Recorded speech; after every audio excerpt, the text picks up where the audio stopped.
네, 여러분 반갑습니다. 선교와 교회 제 12호가 왔습니다. 여러분들에게 잠시 소개를 해드리고요. 여러분들께서 관심을 가지시면 또, 그 댓글에다가 여러분의 이메일 주소를 적어주시면 선교와 교회 12호 2북을 다 보내드리도록 하겠습니다. 이번 기획 특집은 넓어진 선교 개념 평가라는 것입니다. 성서대학교 김승호 교수 넓어진 선교 개념의 출현에 대한 고찰, 제가 예수의 가르침에서 본 확대된 선교 개념 평가, 총신대 백준석 교수가 개혁주의 관점에서 본 총체주의에 관한 신학적 고찰, 유은혜 교수가 연세대죠. 유은혜 교수 원형과 모형이라는 제목으로 글을 썼습니다. 잘 아시는 대로 요즘은 이 선교라는 용어를 이야기하면서도 그 의미하는 바가 다 다른 경향이 있습니다. 어떤 사람은 뭐 정의운동, 평화운동 또는 뭐 환경운동 이런 것도 다 선교로 포함을 하는가 하면 어떤 사람들은 복음 전도를 핵심으로 하는 그런 또 선교 개념을 가지고 있기도 합니다. 그래서 우리가 어떤 선교 개념을 갖느냐에 따라서 선교의 방향이 매우 달라질 수 있습니다. 그래서 이번 12호에서는 선교 개념을 우리가 어떻게 갖는 것이 건강한 교회를 세우는 데 도움이 되겠는가, 또 세계 복음화를 이루는 데 도움이 되겠는가 하는 것들을 좀 살펴보았습니다. 그 외에도 좀 간단한 내용을 살펴보면요. 선교 설교, 서원경교회 담임이신 황순환 목사님께서 선교 설교를 해주셨고요. 하나님의 시선이 닿는 곳이라는 제목으로 설교를 보내주셨는데 아주 내용이 좋습니다. 한번 보시면 도움이 되겠습니다. 그다음에 기획 특집이 있고요. 그다음에 이제 인터뷰에서는 선교 모델 교회, 지구촌 교회, 아, 그 선교 담당 이명준 목사님께서 인터뷰를 해주셨습니다. 옛날에 이동원 목사님 계시던 교회죠. 굉장히 큰 교회고 또 선교를 아주 잘하고 있는 교회인데 교회는 어떻게 선교를 하고 있는지 여러분들이 한번 내용을 보시면 좋겠습니다. 그 다음에 대신대학교 전 총장이셨고 또 계명대학교 의과대 전 학장이셨던 전재규 장로님, 또 그분이 어떤 생애를 살아오셨고 어떻게 또 선교를 하셨는지 하는 것들을 또 살펴보았습니다. 선교 기관을 정유한양 선교회라는 선교회가 있는데요. 이 선교회 또 어떻게 선교하고 있는지 살펴보았고요. 볼리비아에서 사역하고 계시는 박규동 선교사님, 또 방글라데시에서 사역하고 계시는 우리 윤피터 선교사님 두 분의 선교 편지를 또 실어드렸습니다. 문학 선교 칼럼, 문화와 선교, 또 일본 선교, 또 김승하우 목사님의 봉사가 반드시 선교로 연결되는 것은 아니다. 뭐 이런 제목의 글들 여러분들이 보시면 선교에 대해서 많은 인사이트들을 얻으실 수 있을 것이다. 그렇게 생각이 됩니다. 또 선교 관련 도서, 횃불 트리니티 신학대학원대학교 박형진 교수께서 쓰신 지구촌 기독교 선교 역사 이해의 지평들, 제가 쓴 로잔 운동의 좌표와 전망, 이런 책들을 또 소개해 드렸습니다. 신학논단으로 세계관, 기독교 세계관 형성에 관한 내용을 또 담아 보았습니다. 여러분들이 아마 보시면 많은 도움이 되실 거라고 생각이 되고요. 이 시간에는 잠깐 예, 제가 쓴 글을 중심으로 간단히 예, 이 선교 개념에 대해서 조금 말씀을 드리도록 하겠습니다. 자, 이 제 글의 제목은 예수님의 가르침에서 본 확대된 선교 개념 평가라는 것입니다. 그러니까 이 확대된 선교 개념이라는 것은 이 넓어진 선교 개념인데요. 이 선교 개념, 넓어진 선교 개념을 예수님의 말씀에 비추어서 이것이 과연 합당한가? 성경적인가 하는 것들을 살펴보았습니다. 자세한 것들은 여러분들이 한번 읽어보시고요. 특별히 우리가 예수님의 뜻을 또 예수님의 말씀을 모든 성교 평가의 가장 중요한 기준으로 삼아야 되는 이유를 생각해 보면요. 우리는 하나님의 뜻을 가장 정확하게 보여주고 또 가르쳐 주신 분이 바로 예수님이시다. 이렇게 우리는 믿습니다. 그게 이제 기독교의 핵심 진리죠. 이런 것에 대해서 연세대학교 교수셨던 김균진 교수께서는 이런 얘기를 하였습니다. 하나님과 인간 사이에는 예수 그리스도라고 하는 인격이 서 있다. 그분 안에서 하나님은 인간에게 자기를 계시하신다. 그분 안에서 인간은 하나님을 인식한다. 그분 안에서 하나님은 인간 앞에 서 있고 인간은 하나님 앞에 서 있다. 이렇게 말했습니다. 즉 하나님의 뜻을 가장 정확히 보여주시는 분, 그분 당연히 예수님이시죠. 그래서 삼위일체 하나님의 뜻을 가장 정확히 알 수 있는 길, 바로 예수 그리스도고 또 그분이 하신 말씀이다. 이런 생각을 하죠. 그래서 이제 예수님의 말씀을 가지고 이제 이 넓어진 또는 확대된 선교 개념을 평가해 보려고 하는데요. 이 선교 개념이 전통적으로는 주로 복음 전도가 선교의 핵심이고 다른 사항들은 그 복음 전도를 돕기 위한 그런 일들이다. 이런 선교 개념이 전통적인 개념이라면 이 확대된 선교 개념은 예, 중요한 모든 것들을 다 선교의 개념 속에 집어넣는, 그래서 굉장히 모든 것이 다 선교로 인식되는 그런 개념이 바로 확대된 선교 개념인데요. 이런 그 확대된 선교 개념이 태동하게 된 데는 몇 가지 배경이 있는데, 첫째는 이 하나님의 선교, 즉 미시오 데이 개념입니다. 이 미시오 데이 개념에서는 이 하나님의 뜻이, 그러니까 이 선교를 수행해 가시는 주인이신 하나님의 뜻이 세상에서 샬롬, 즉 세상을 평화롭고 행복하게 만드는 일이 곧 하나님의 뜻이고 하나님의 선교다. 이렇게 보고 있습니다. 즉 하나님이 이끄시는 선교란 단순히 사람들을 교회로 인도하고 또 구원받도록 하는 그것을 넘어서서 이 세상을 행복하게 하고 평화롭게 해서 샬롬이 넘치게 하는 것, 그것이 바로 선교의 핵심이다. 이렇게 보고 있습니다. 자, 그러다 보니까 이 세상의 샬롬을 가져다 주는 모든 일, 즉 인간화, 정의, 평화, 또 환경 문제, 화해와 일치, 이런 모든 사항들이 다 선교의 개념 속으로 들어오게 되는 것입니다. 또 두 번째 배경은 새로운 하나님 나라 이해이죠.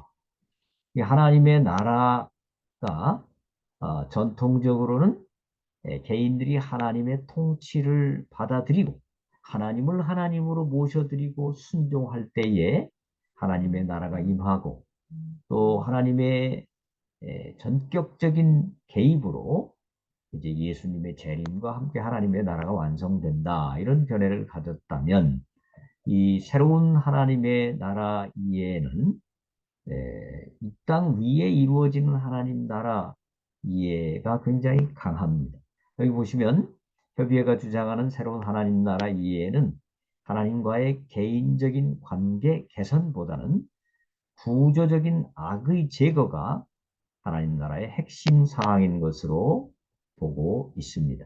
이런 관점 때문에 협의회가 말하는 하나님 나라 이해에서는 개인적인 죄의 청산, 즉 회개죠, 회개. 그 다음에 구원받는 것, 이런 것이 중요한 것이 아니고, 즉 하나님 나라에서는 하나님과의 관계 개선보다는 인간들의 노력과 투쟁을 통해서 현재의 잘못된 사회와 그 구조를 파괴하여 구조 악이 사라지는 나라를 만드는 것. 이것이 바로 하나님의 나라다. 이렇게 보는 경향이 강하다라는 것입니다. 마치 예수님 당시에 무력 투쟁을 통해서 메시아 왕국을 건설할 수 있다는 생각을 지녔던 열혈당의 모습과도 다소 유사한 측면이 있다. 이렇게 봅니다. 네, 그 다음에 새로운 구원 이해, 이 선교는 기본적으로 구원을 전해서 구원을 얻도록 하는 사역이 바로 선교죠. 네, 그렇기 때문에 이 구원이 무엇이냐, 거기에 따라서 이 선교의 방향과 또 방법이 많이 달라지게 됩니다. 전통적인 구원관에 의하면 인간의 모든 불행은 하나님과의 관계가 단절된 것에 근본적인 원인이 있기 때문에 이 불행 해결의 길은 하나님께서 구원의 길로 제시하신 예수 그리스도를 통해서 이루어지는 것이다. 이렇게 보았죠. 그런데 이제 이 새로운 구원 이해에서는 이 구원이 단지 영적인 차원, 즉 하나님과의 관계 개선 여기에만 있는 것이 아니라 경제적으로 정의로운 사회를 만들고 정치적 억압으로부터도 해방되고 인간의 소외된 사람들이 없어지고 또 삶의 모든 좌절로부터 해방되는 그런 그 주로 해방을 의미하는 구원 이해가 새롭게 나타나게 됩니다. 그러면서 이제 결국 이 구원 이해가 이렇게 넓어지게 되니까 구원이 영적인 구원뿐 아니라 물질적 차원의 구원, 또 사회적 차원의 구원, 환경적 차원의 구원, 이거 다 포괄하는 그런 넓은 선교 개념이 되었다. 이렇게 보겠습니다. 자, 그래서 이 넓어진 선교 개념의 주된 특징을 살펴보면요. 첫 번째는 세상을 행복하게 만드는 모든 것을 다 선교로 포함한다라는 것입니다. 세상을 불행하게 만드는 모든 것을 다 제거하는 것, 구조악을 제거하고 가난을 제거하고 환경 문제를 제거하고 이런 것들을 다 제거하는 것이 바로 선교다라는 것이기 때문에 그만큼 이제 선교의 폭이 굉장히 넓어지게 되는 것이죠. 세상을 행복하게 만드는 모든 것이 다 선교의 개념 속으로 들어오게 됩니다. 자, 그것을 제가 여기 도표로 좀 그렸습니다. 이 왼쪽은 전통적인 선교 개념이고요. 오른쪽은 확대된 선교 개념이라고 볼 수가 있습니다. 자, 왼쪽의 전통적인 선교 개념은 선교의 핵심 목표가 있습니다. 그것은 세계를 복음화하는 것이고 사람들로 하여금 영생을 얻도록 하는 것. 이것이 바로 선교의 핵심 본질이고 목적이죠. 이것을 위해서 전도, 교회개척, 사회봉사, 사회개발, 사회구호, 윤리적 삶 이런 것들을 잘 함으로 말미암아 복음화와 영생이 이루어지도록 하는 것이 전통적인 선교의 개념입니다. 자, 전통적인 선교가 사회봉사나 사회개발이나 사회구호를 하지 않은 것이 아닙니다. 또 윤리적 삶을 무시한 것 아닙니다. 다 합니다. 그러나 이것들은 이 복음화와 영생을 목적으로 하는 하나의 부수적인 활동이다 또는 다리다 이렇게 보았던 반면에 이 새로운 그 확대된 선교 개념은 이 복음화 또 영생 이것이 하나의 목적입니다. 마치 피자의 한 조각처럼 이것도 하나의 목적입니다. 또 세계를 변혁하고 정의사회, 평화사회, 환경문제 해결하는 생태 살림, 화해공존, 사회봉사 이런 것들도 다 복음화와 똑같이 중요한 목표로 인식이 되고 있습니다. 네, 여기서는 핵심 목적이 있었다면 여기서는 모든 것, 인류 사회를 잘 살게 만들 수 있는데 도움이 되는 모든 것이 다 선교로 인식이 되는 것이죠. 이게 바로 이제 넓어진 선교 개념입니다. 넓어진 선교 개념과 전통적인 선교 개념은 사역은 어떻게 보면 유사한 측면이 있습니다. 그런데 전통적인 선교 개념에서는 핵심 목적이 있는 것이고 넓어진 선교 개념은 핵심이 없이 모든 것이 다 선교다 이렇게 보는 관점이라고 이해를 해주시고요. 자세한 것은 여러분들이 또 읽어보시면 되겠습니다. 자, 그래서 이 확대된 선교 개념에 대해서 우리가 예수님 말씀을 기준으로 해서 좀 평가를 해볼 필요가 있습니다. 첫 번째는 하나님의 뜻에 맞는 선교를 해야 된다고 했는데 하나님의 뜻을 가장 정확하게 보여주시는 예수님의 말씀에 의하면 예수님이 이렇게 말씀하시죠. 기독교의 핵심 구절인 그를 믿는 자마다 멸망하지 않고 영생을 얻게 하려 하심이라. 3장 17절에도 세상이 구원을 받게 하려 하시니라. 즉 하나님께서 독생자 예수님을 이 땅에 보내신 것은 이 세상이 영생을 얻고 또 구원을 얻도록 하는데 그 목적이 있다라는 것을 요한복음 3장 16절이 정확하게 보여주고 있는 것이죠. 또 요한복음 6장에 보면 오병이어의 기적이 나타나고요. 거기에 보면 백성들이 이제 예수님을 왕으로 삼고 그 다음에 예수님을 통해서 식량 문제 또 식민지 문제를 해결하고자 원하면서 예수님을 왕으로 삼으려고 할 때 예수님께서 그런 말씀을 하시죠.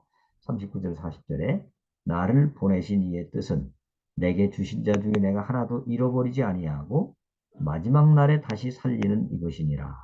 내 아버지의 뜻은 아들을 보고 믿는 자마다 영생을 얻는 이것이니 마지막 날에 내가 이를 다시 살리리라 하시니라. 여기 내 아버지의 뜻 나오죠. 나를 보내신 이의 뜻. 즉 하나님의 뜻이 무엇이냐?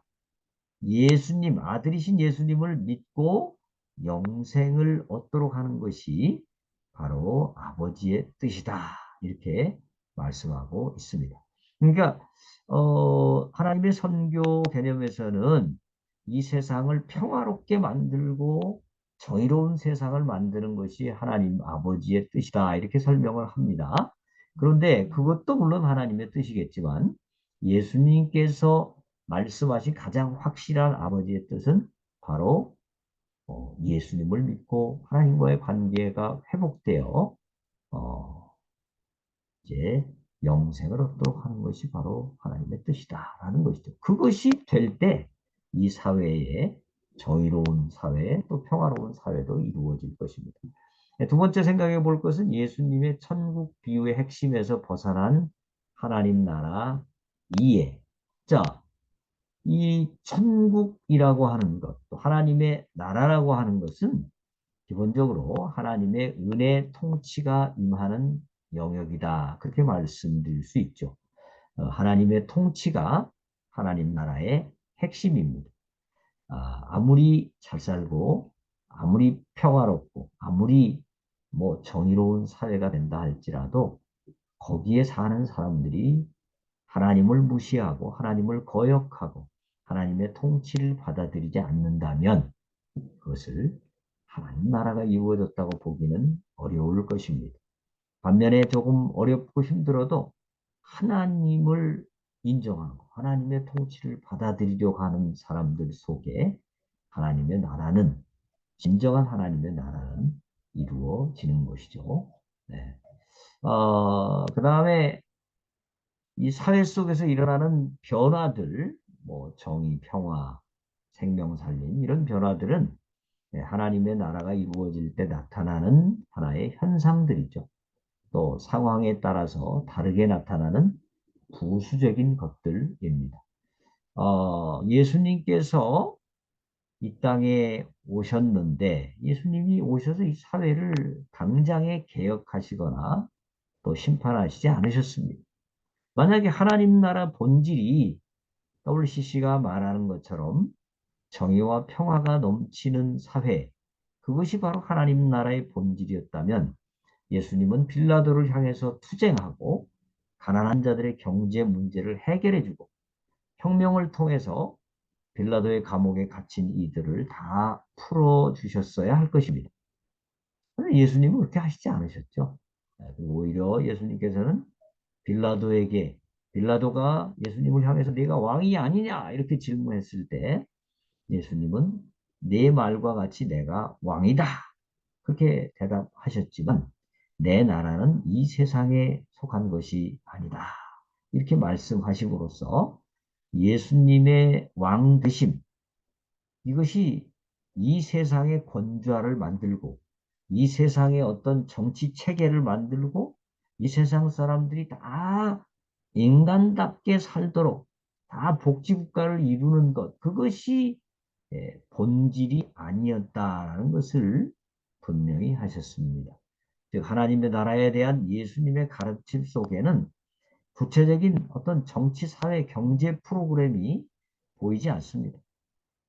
예수님께는 젤롯당, 즉 열심당의 일원인 것처럼 보이는 면들이 없었던 것은 아니지만 예수님은 젤롯당과는 대조적으로 하나님의 나라는 인간의 손에 또 인간의 노력이나 투쟁에 달려있지 않고 그것이 하나님으로부터 오는 것임을 말씀해 주셨습니다. 그래서 이 하나님 나라의 이런 본질을 정확히 인식하지 못하면 자칫 협의회가 생각하는 하나님 나라 운동은 잘못하면 인권운동 또는 환경운동 또는 복지운동으로 전락할 수 있는 위험성을 지니고 있다. 그래서 조금 결론을 짓자면 예수님의 말씀에 근거해서 볼 때 예수님의 하나님 나라 사역에는 복음 전도가 가장 중심부에 놓여 있고 그것을 이루시기 위해서 예수님께서 때로 떡을 먹이시도 하시고 가난한 자들과 함께 하시고 또 사람들에게 치유의 은혜도 베푸셨습니다. 예수님께서 가르치시고 치유하시고 복음을 전하셨지만 누가복음 4장 43절 44절 말씀에 근거해서 볼 때 갈릴리 여러 회당에서 전도하시니라 내가 이 일을 위하여 왔노라 이렇게 말씀하셨던 것처럼 예수님에게는 분명한 핵심 사역이 있으셨고 또 주변부 사역이 있었다 이렇게 우리가 정리를 해볼 수 있겠습니다. 시간 관계상 다 자세하게 제가 설명을 드리기는 어렵고요. 여러분들이 한번 보시고 도움을 받으시면 좋겠습니다. 여기 댓글에다가 여러분들이 이메일 주소를 적어 주시게 되면 다 그 이메일 주소로 이북을 보내드리도록 하겠습니다. 네, 여러분들의 많은 참여 또 관심을 부탁드립니다.